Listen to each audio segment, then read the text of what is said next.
નમસ્કાર, હું પ્રવીણ. 5 જૂન પર્યાવરણ દિવસ વિશ્વભરમાં, દેશમાં, રાજ્યમાં અલગ અલગ જગ્યાએ અલગ અલગ કાર્યક્રમો યોજાયા પણ હશે. ઘણા બધા છોડ અને રોપ ફાળવાયા પણ હશે, તેનું વાવેતર પણ થયું હશે, એટલે કે પ્લાન્ટેશન થયું હશે. પરંતુ 10 દિવસ પછી એ બકરી ખાઈ જાય છે અથવા જતન થાય છે, એનું મોનિટરિંગ કેટલું થાય છે, આજે પણ સવાલ છે. જંગલો ઉદ્યોગપતિઓને દેવાના આક્ષેપ છડેચોક લાગે છે. આ સિઝનમાં તો હિમાચલ હોય, જમ્મુ કાશ્મીર હોય, ઉત્તરાખંડ હોય, જે આગ લાગી છે, ન માત્ર માનવજાત પરંતુ પશુ પક્ષીઓ, જેના માટે પહેલેથી જ જંગલો સંકોચાઈ ગયા છે, તે તેના આશિયાના, તેની નજર સામે જ આ રીતે ધ્વસ્ત થતા જોઈ રહ્યા છે. જે વૈશ્વિક તાપમાન દર વર્ષે વધી રહ્યું છે અને ગ્લોબલ વોર્મિંગ જેવા સારા સારા શબ્દોને લઈને વૈશ્વિક મંચ પર ઘણા બધા કાર્યક્રમો પણ થાય છે. એ કાર્યક્રમોમાં કરોડો રૂપિયાના ધુમાડા પણ થાય છે. પરંતુ મહાસત્તાઓથી લઈને તમામને જ્યારે ધંધા અને ઇકોનોમીની પડી છે, તેના વચ્ચે વિકાસના રોડમેપ તૈયાર થાય છે. વિકાસના રોડમેપ વચ્ચે આપણે પર્યાવરણનું જતન કેટલું કરીએ છીએ, આજે પણ સવાલ છે. કેમ કે પર્યાવરણ છે તો આપણે છીએ, બધા જ જાણે છે. 1.5 ટનના એસીથી 2 ટનનું એસી લગાવ્યા દેવાથી સોલ્યુશન નહીં આવે. આ સરકાર એ નિયમ પણ લાવી હતી કે ટેમ્પરેચર એક માપદંડ પર રાખવું જોઈએ, પરંતુ તેનો વિરોધ થયો. જે ફરવાય છે આંકડાઓ, તેની સામે જે કેગનો રિપોર્ટ આવે છે અથવા તો વિવિધ એજન્સીઓ જે સ્થિતિ રજૂ કરે છે, જેમ કે દેશની પ્રદૂષિત નદીઓ કેટલી અને ક્યાં ક્યાં, એમાં અમદાવાદની સાબરમતી પણ છે, જેતપુરની ભાદર પણ છે. બીજો મુદ્દો, જે ગ્રાસરૂટની વાત, ગઈકાલે એક કાર્યક્રમમાં જળસંચય મંત્રી CR પાટીલે કહ્યું હતું કે દેશની આટલા ટકા વસ્તી, વિશ્વની આટલા ટકા વસ્તી ભારતમાં વસે છે, પરંતુ ગ્રાસરૂટ વોટર આટલા ટકા છે. આપણે ખેંચીએ તો છીએ, પણ ઉતારીએ કેટલું છીએ? પાર્કોલેટિંગ વોલથી લઈને વોટર હાર્વેસ્ટિંગ, અસંખ્ય યોજનાઓ હશે શહેરો માટે, પણ આપણે સીસી રોડ, ડામર, પેવર બ્લોક આ બધું જ જોઈએ છીએ. પાણી નીચે કેટલું ઉતારીએ છીએ, આજે પણ સવાલ છે. બહાર વિકાસ પણ જરૂરી છે, પરંતુ સંતુલનવાળો વિકાસ આજકાલ ગૂગલ કરીએ મળતો નથી. બાકી આટલી તકલીફ ન હોય. અને આ નિરાશાવાદીની સ્થિતિ નથી, કેમ કે જે તાપમાન નોંધાઈ રહ્યું છે, અલ નીનોના વર્ષની આપણે વાત કરીએ છીએ, જ્યારે અતિવૃષ્ટિ સતત થાય, અનાવૃષ્ટિ સતત થાય, તો એમાં ફૂડ ક્રાઇસિસની શક્યતા પણ ઊભી થાય. ઉપરથી કેમિકલથી લઈને ઇલેક્ટ્રોનિક વેસ્ટથી લઈને આ બધું જે થઈ રહ્યું છે, એ બહાર છે. હાથમાંથી શું બહાર છે એવી પોલિસી નથી. હવે સમજાયું કે કપડાની થેલી લઈને જવું જોઈએ, પહેલા કપડાની થેલી ચાલતી હતી. તો આ સ્થિતિ જ્યારે આપણા હાથમાં હોય છે, તો આપણે કરીએ છીએ કેટલું? તો ખરેખર પર્યાવરણનું જતન થઈ રહ્યું છે. જેટલા જંગલ કપાય છે, એટલા વૃક્ષોનું જતન થાય છે. ઘણા બધા એક્ટિવિસ્ટ લડી રહ્યા છે. વાંગચુક યાદ હશે, જેલમાં ગયા. મુદ્દો શું હતો? મુદ્દો લદ્દાખથી લઈને પહાડી રાજ્યોમાં જે સ્થિતિ ઉદ્ભવી રહી છે, નેચરલ કેલામિટીઝ જો માનવ સર્જિત હોય તો માનવ એનું નિરાકરણ લાવી શકે. બીજી વાત, મનાલીમાં આજકાલ જે ટ્રાફિક છે, અથવા તો જે જંગલની આગ વધી આ વર્ષે, ઘણા હેક્ટર્સમાં જંગલ બળીને ખાક થયા, બાકી કાપી તો રહ્યા જ છીએ. સરકારી નર્સરીમાં સરકારી કાર્યક્રમો માટે જ વૃક્ષો જાય. આ 5 જૂને તમે કદાચ તમારા ફળિયામાં વૃક્ષ વાવવું હોય તો ઘણી જગ્યાએ આવી ફરિયાદો પણ ઉઠે કે આ સાહેબ માટે વૃક્ષો જવાના છે, ઓર્ડર બલ્કમાં છે. અમદાવાદમાં પણ ગ્રીન કવર વધ્યું, બધી વાતો હશે, પણ એ ગ્રીન કવર વચ્ચે એનું જતન કેટલું થાય છે? 4 લેનનો 6 લેન જરૂરિયાત છે, રોડ બનાવો, પણ 30, 35, 40 વર્ષ જૂના વૃક્ષો ટ્રીમિંગના નામે જે તમારો હાથ કાપે એ રીતે ડાળીઓ કાપી નાખો છો, ઊંકે ચા થતું નથી. એ પણ વાસ્તવિકતા છે. અહીંના સત્તાધીશો પણ જાણે છે અને બધા જ જાણે છે. NGTથી લઈને જે પ્રદૂષિત પાણી અથવા ટાટા કેમિકલ્સનો જે ઇસ્યુ દ્વારકામાં છે, આટલા લાંબા સમય પછી હાઈકોર્ટમાં જ્યારે મુદ્દો ગયો, હાઈકોર્ટે પણ ફટકાર લગાવી, પણ ત્યાં સુધીમાં તો કેટલા કિલોમીટર સુધી એ કેમિકલ છોડાઈ ગયું હતું. આસપાસની ખેતીથી લઈને આસપાસના જે પશુઓ છે, લોકો છે, એ રોગના ભયડામાં આવી ગયા. એક અભણ માલધારી જ્યારે વર્ષોથી આંદોલન ચલાવતો હોય, ખુદ પાણીમાં ઉતરીને એ ઊંડાઈ માપતો હોય, છતાં પણ GPCB 45 ડિગ્રીમાં ઊનનો ઢાબળો ઓઢીને સૂતું હોય. વાસ્તવિકતા છે, એટલા માટે જ કહેવું પડી રહ્યું છે. એ નદી હોય, પર્વત હોય, વૃક્ષો હોય કે પશુ પક્ષી હોય, કેમ કે ચકલી આજકાલ શહેરોમાં તો બાળકો છે એને દેશી હિસાબની ચોપડીમાં કહીને દેખાડીને કહેવું પડે કે બેટા આને સ્પેરો કહેવાય. સ્પેરો એટલે ચકલી, જે આજકાલ ગામડામાં જોવા મળે, કેમ કે શહેરોમાં જોવા મળતી નથી. હા, કબૂતર જોવા મળી જશે. તો 5 જૂન છે, કાર્યક્રમો ઘણા બધા થયા હશે, 24 કલાક ચાલશે અને બાદમાં 2027માં 5 જૂને આ પ્રકારની ચર્ચા થશે. મહેશ પંડ્યા આપણી સાથે જોડાશે, એન્વાયરમેન્ટલ એન્જિનિયર, જે વિશ્વના પ્રવાસો કરે છે. આજકાલ સલાહ આપી છે કે વિશ્વના પ્રવાસ ન કરવા જોઈએ, દેશ હિતમાં ઈંધણ બચાવવું જોઈએ. તો અમદાવાદમાં જ છે, એ સલાહનું આબેહૂબ પાલન કરી રહ્યા છે. મહેશભાઈ, આપનું સ્વાગત છે.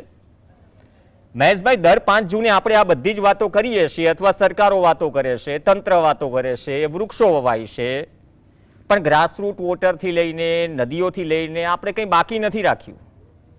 એમાં માનવજાત પણ શેર હોલ્ડરમાં ભાગીદાર છે.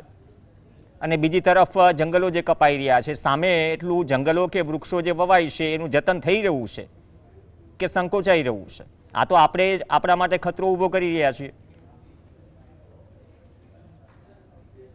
પ્રવીણભાઈ, આજે વિશ્વ પર્યાવરણ દિવસ નિમિત્તે જીએસટી ના દર્શક મિત્રોને અને આપને શુભકામનાઓ. આપે કહ્યું બરાબર કહ્યું કે 5મી જૂન આવે, વિશ્વ પર્યાવરણ દિવસ આવે એટલે છાપાઓ ભરાઈ જાય, જાહેરાતો થાય અને ફરીવાર આવતા વર્ષની રાહ જોવાની. સૂત્રો બહુ સરસ અપાય છે.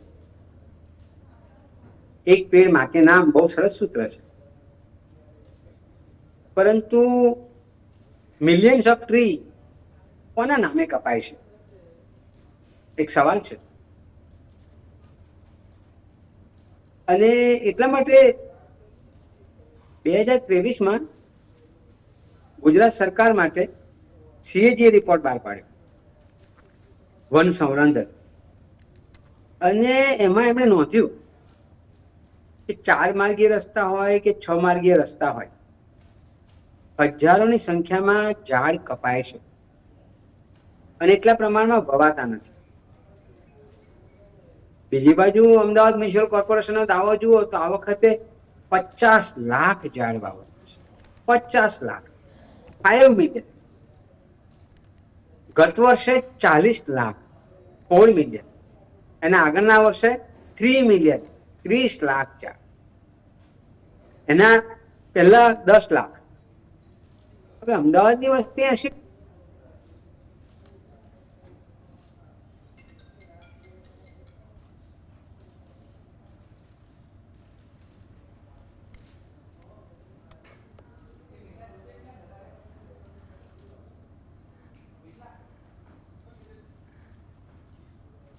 શાંકો પેપર પર સિદ્ધ થાય છે, વાસ્તવિક નથી થતા.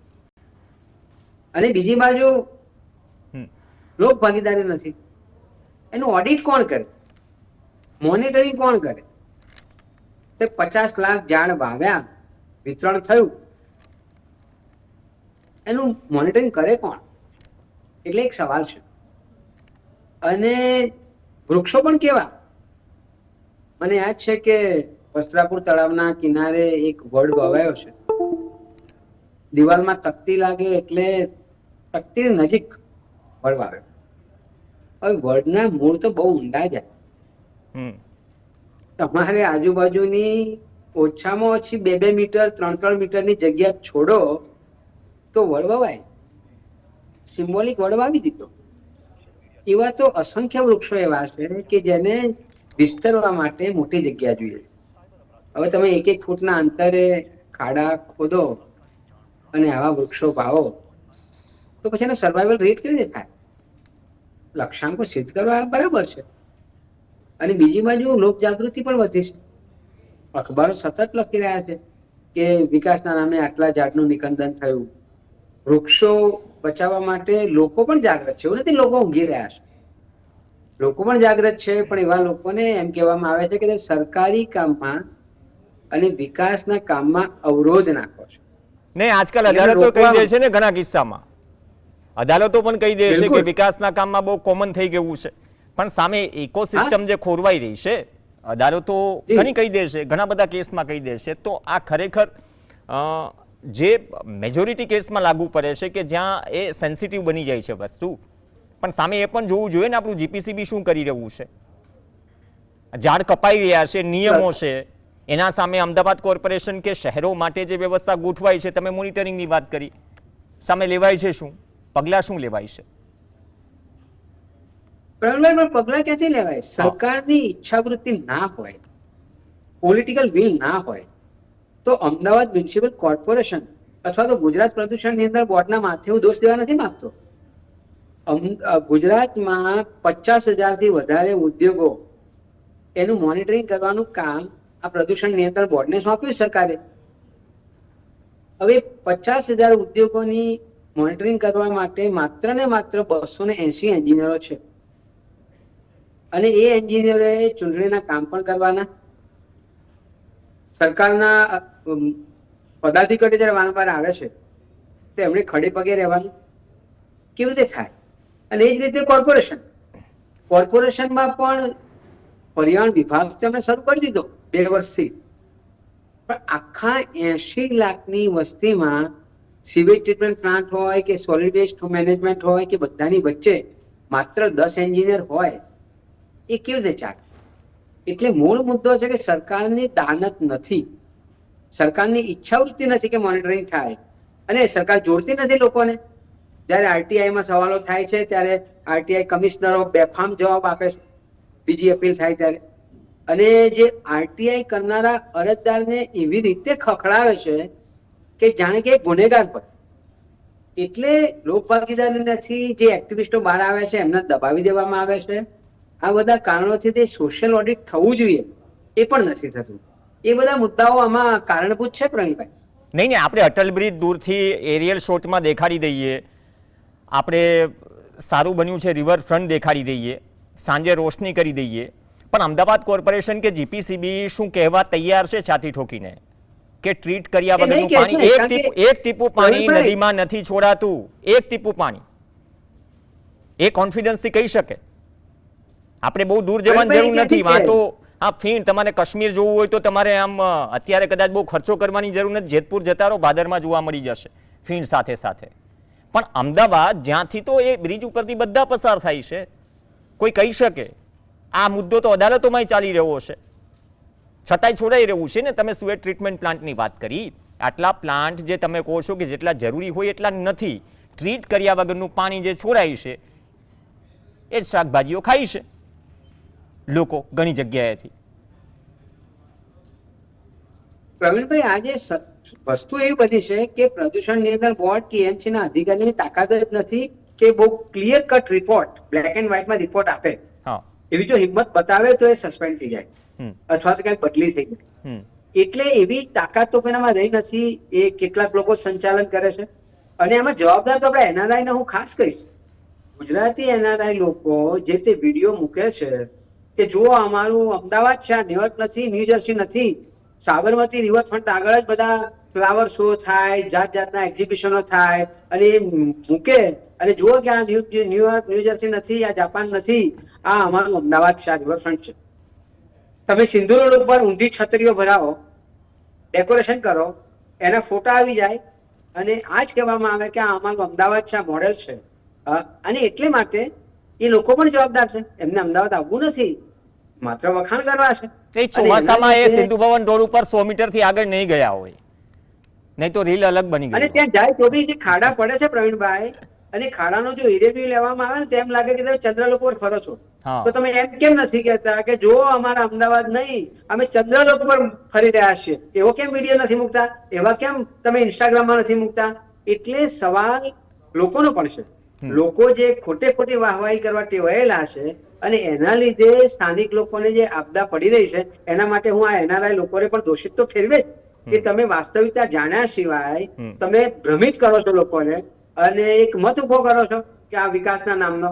પણ જે રીતે અન્યાય થઈ રહ્યો છે, ચોમાસામાં ભૂવા પડે છે, ખાડા પડે છે, અને પછી ચોમાસામાં રસ્તા રિપેર કરવાના થાય છે. હાઈકોર્ટ વારંવાર દંડા મારે છે કે તમે મેકઅપ ના કરો, તમે રોડ બનાવો, રસ્તા બનાવો. તમે જો કેટલા બ્રિજ તૂટી રહ્યા છે અને કેટલી ધૂળ ઉડી રહી છે. એટલે વિશ્વ પર્યાવરણ દિવસ નિમિત્તે આપણે વાતો કરીએ બધું બરાબર છે, પણ આપણે ધૂળનું રાજકારણ કરીશું. તમે બ્રિજ એવા ખરાબ બનાવો છે, તૂટી જાય છે એ તો નહીં, પણ તમે એની પર વેહિકલ જાય છે ત્યારે ધૂળની ડમરીઓ ઉડે છે.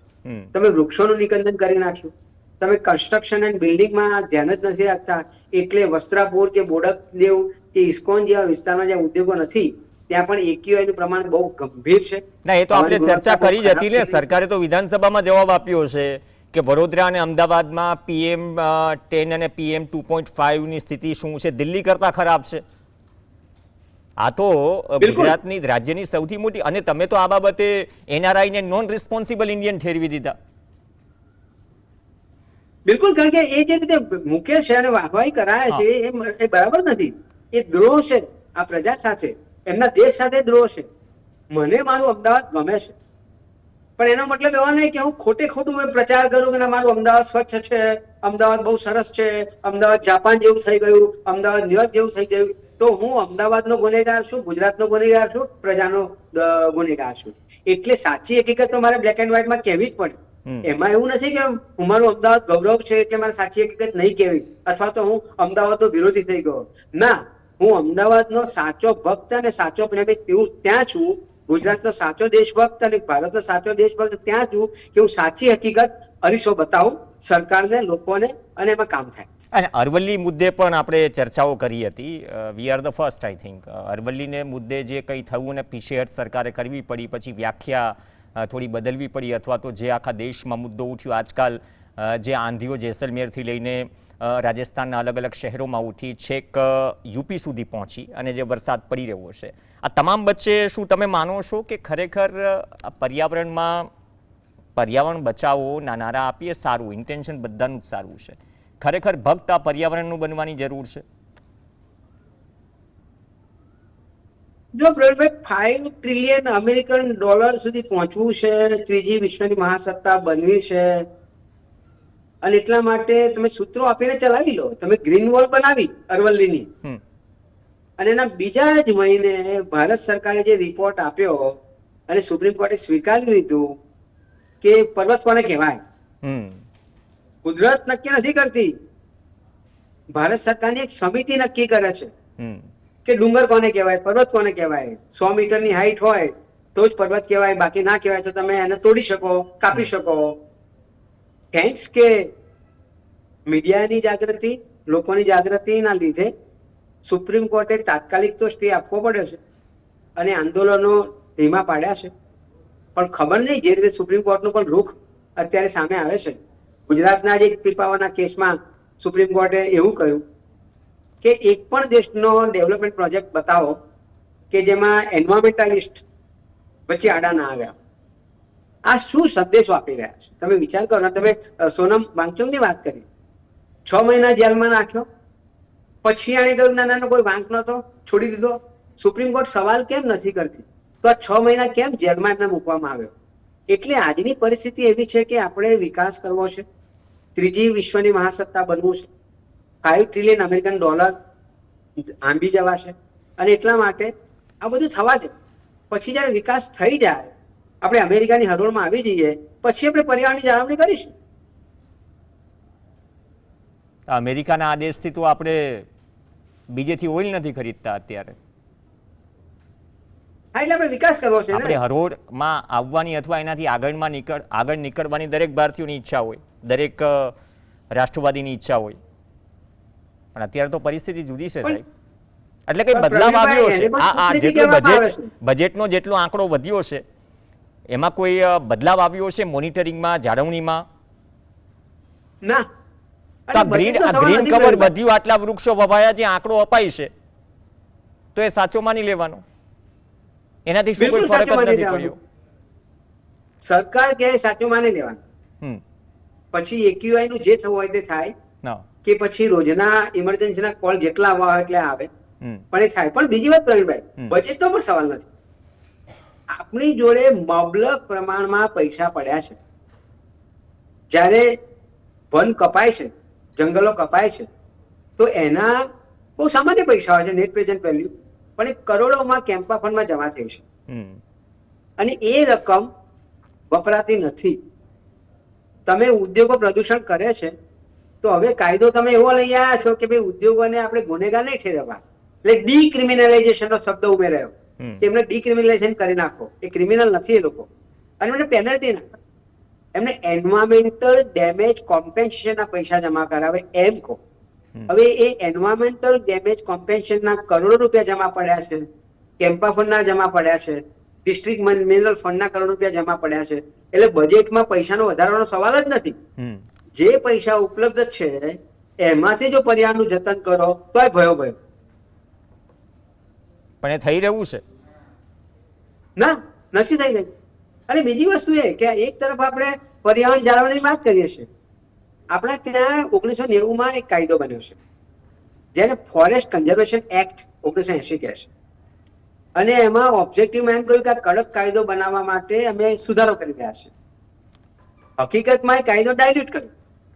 સુપ્રીમ કોર્ટમાં એક કેસ ચાલે છે, ગોદામવનમ વર્સિસ યુનિયન ઓફ ઇન્ડિયા, જેને સાદી ભાષામાં ફોરેસ્ટ કેસ કહેવાય છે. એ લગભગ 90ની સાલથી ચાલી રહ્યો છે. સુપ્રીમ કોર્ટે એવો ચુકાદો આપ્યો છે ઇન્ટ્રીમ ઓર્ડરમાં કે જ્યાં જ્યાં વૃક્ષારોપણ થયું અને ગીચ વન બન્યું એને વન જાહેર કરો, એને ફોરેસ્ટ જાહેર કરો, એને કાપો નહીં. ભારતની સરકારે 2023માં આ ફોરેસ્ટ કન્ઝર્વેશન એક્ટને મજબૂત કરવાની જગ્યાએ ઢીલો કરીને એવું કહ્યું કે જે કુદરતી વન હતા ઓરિજિનલી એ જ વન કહેવાય, બાકી જે પ્લાન્ટેશનથી વન થયા છે એને ડેવલપમેન્ટ કરવાના કામ માટે વાપરી શકાય, એને કાપી શકાય. એટલે જે સુપ્રીમ કોર્ટનું જજમેન્ટ હતું એને ડાયલ્યુટ કરી નાખ્યું. હવે કોર્પોરેશન એમ કહી દેશે અત્યારે કે અમને રેલના પાટા આગળ પણ અમે ઝાડ વાવીશું. હવે તમે ઝાડ તો વાવવાના, પણ તમને છૂટ પણ આપી છે ઝાડ કાપવાની. તમે કઈ નવા ડેવલપમેન્ટના પ્રોજેક્ટ કરશો એટલે કાપી નાખશો, સુપ્રીમ કોર્ટ નહીં બોલે. બહુ જ અગત્યની વાત એ છે પ્રવીણભાઈ કે ગુજરાતમાં આજની તારીખે પણ સૌરાષ્ટ્ર વૃક્ષ છેદન ધારો 1951 અમલમાં છે. ગુજરાતને બને 65 વર્ષ થયા.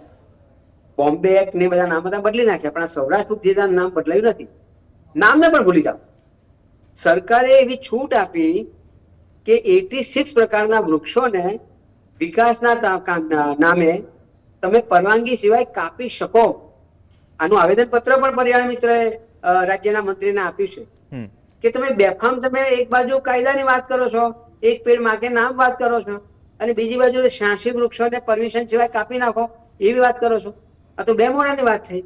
એટલે જ્યાં સુધી લોક જાગૃતિ તો છે, જ્યાં સુધી સરકારની નીતિઓમાં કાયદા કાનૂનમાં કડકાઈ નહીં આવે, એનું અમલીકરણ નહીં થાય, ત્યાં સુધી ફરીવાર આપણે આવતા વર્ષે મળીશું આ જ મુદ્દામાં, આ જ ચર્ચાઓમાં, અને સરકારની જાહેરાતો જોતા રહીશું.